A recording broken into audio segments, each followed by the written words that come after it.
say something about the C.A.S.H campaign, because Caroline and I came down to visit the gasworks project a couple of weeks ago. And we've heard about this from Mina, there's Mina from the local Green Party. And when I came, it was worse than I thought it was going to be.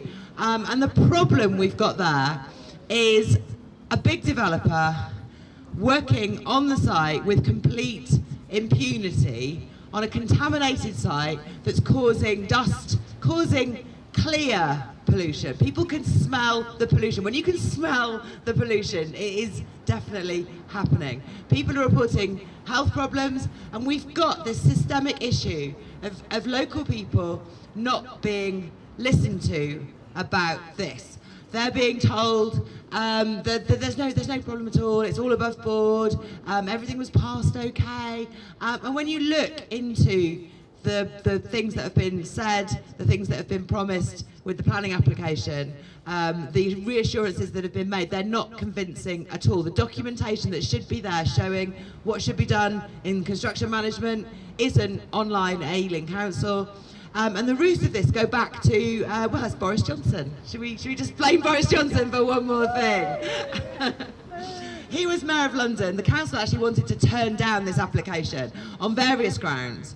Partly the contamination, partly because of not having environmental reassurances, I think, but also because of the very low amount of social housing that was going in there. But Boris Johnson, who was Mayor of London at the time, called it in and gave it permission.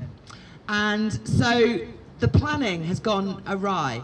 The monitoring of the pollution has gone awry. The developer there is able to do whatever they want. And it's clear to me that local people here need to be listened to about the risks they fear to their health from this pollution.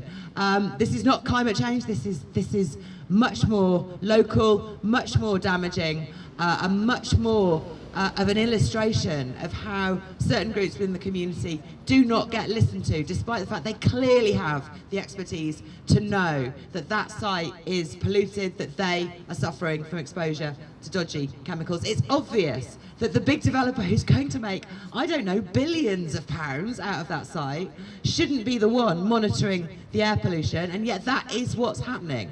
It shouldn't be the case that people should get no help from the council to monitor it themselves, yet that is what's happening. So we have to fight. I'm really, really pleased that Extinction Rebellion have come to include C.A.S.H in the demonstration today, to support their campaign, and we all need to be making as much noise as possible about this.